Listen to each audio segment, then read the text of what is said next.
So hello everyone, welcome to Codestur. Hope you are all doing well. So in the last lecture of the C++ Basic to Advanced series, we got an intro to what functions are, and we learned the basic backbones of what functions are and how they are being used in a program. So in this lecture, the things that we are going to learn are difference between a parameter and an argument in a function, and different types of parameters in a function. Fine then, let's start. Let's try defining a function first. Let's suppose I define a function which will give the sum of two numbers to me. So I define in this way. Int sum, let's suppose I'll pass two integers to it, and then what I'll do, I'll declare another integer c inside the function. I'll do c is equal to a plus b, and then I'll return c. Fine.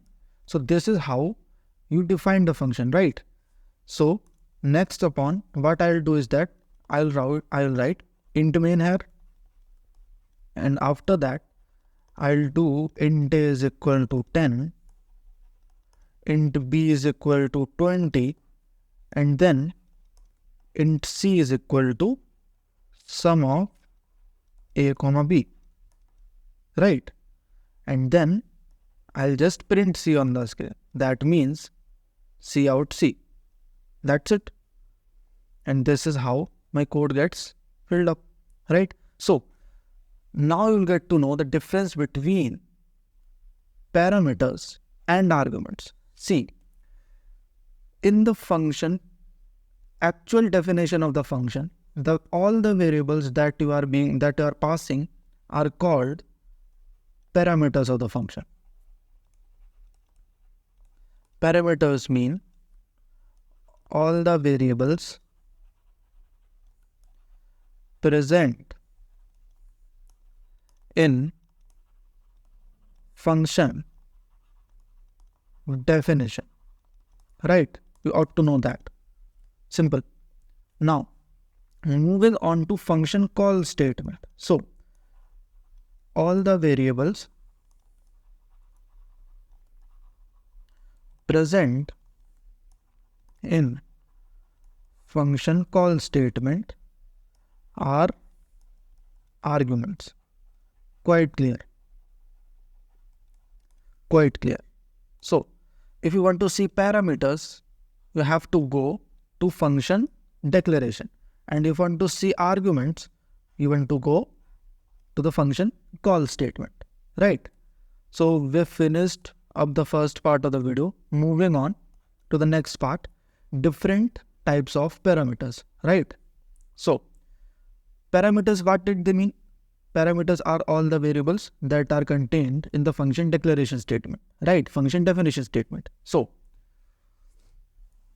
what are the types of parameters? Like, there are multiple types of parameters. I'll be discussing upon two broad types: default parameters and multiple parameters. So multiple parameters mean the number of parameters that you are inserting into the function declaration are greater than 1.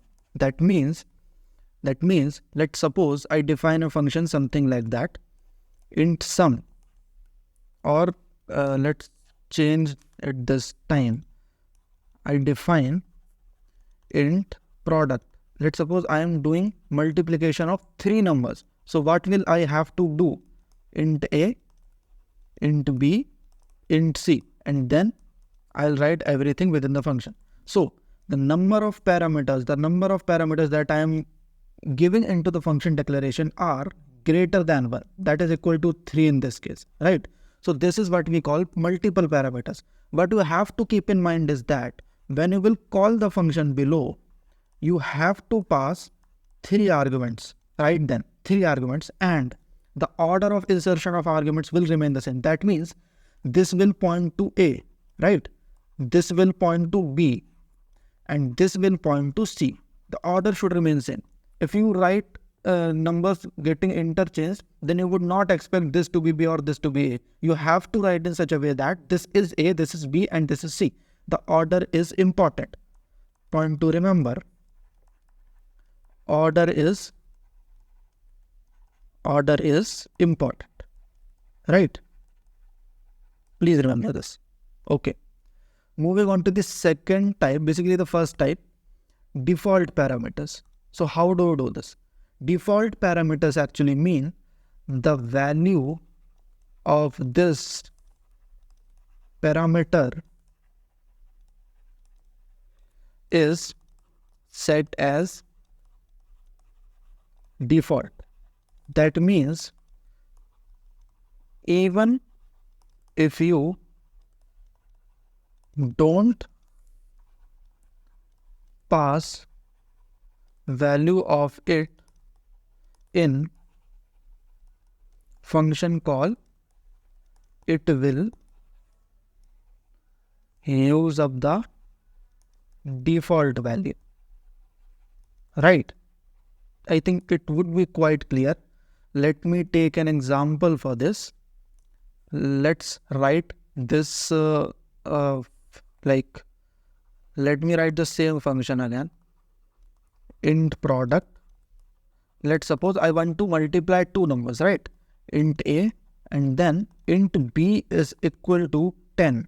Now, what will happen is that what I'll return here is that I'll return a into b, or alternatively int c is equal to a into b, return c. That's fine. So what's happening here is that this parameters has been set by default to 10. That means in the function call statement, let's write the function call statement here. If I call function this way, let's suppose I write 10, 50. This is completely fine. This will give me result as 500, right? If I write function call statement as product 10, even this is completely fine, and this will give me result 100. How is it giving me result into 100? It is 10 into 10 basically. So how is it happening is that this first a is being mapped to this 10, and when it tries to search for b, it doesn't get any argument. So what does it do is that it takes 10 as the value, right? It just takes 10 as the value.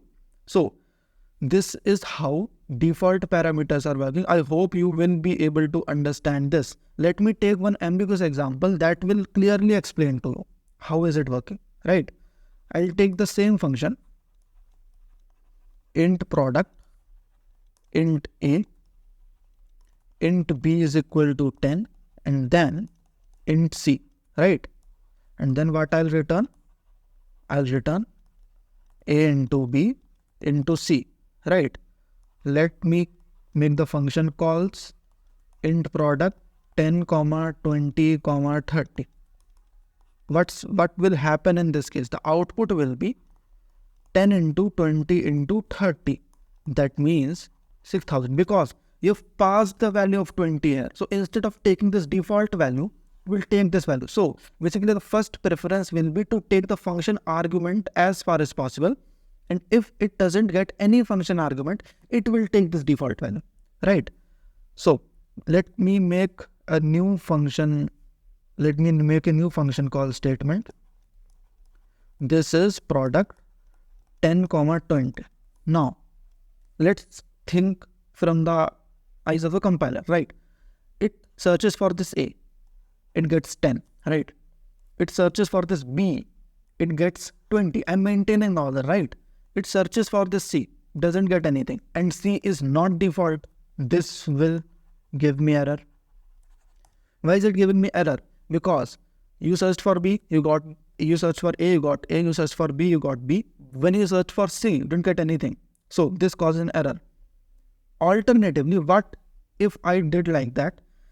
I set int a, int b, I'll not give this default value, and then I'll set int c is equal to 10. What will happen is that it will search for a 10, it will search for b 20, it will search for c, it will not get anything, but it knows that c has a default value of 10, it will simply use c as 10. Okay, so the rule that arises from here is that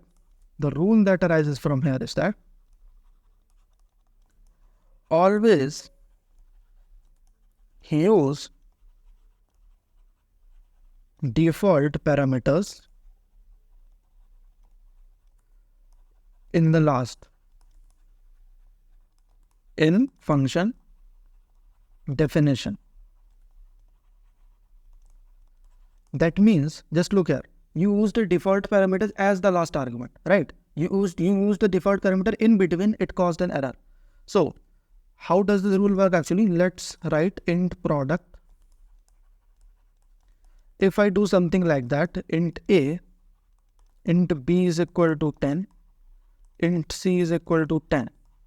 Even this is completely fine, because if I start from the end, I continuously get default argument and then I get a non-default argument. And after this, upon moving more leftwards, I should not get any non-default argument. I should not get any default argument. That means all the default parameters basically need to be written at the end in the function definition statements, right?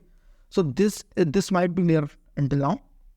So we discussed both the types of parameters, default parameters and multiple parameters. So this is it for this video. In the next video, we'll learn about pass by value and pass by reference into the function. That is quite an important topic. So requesting you, please revise all these topics so that you get a strong hold of the next topic, because it is quite important. So until then, have a good day, keep revising. Bye bye.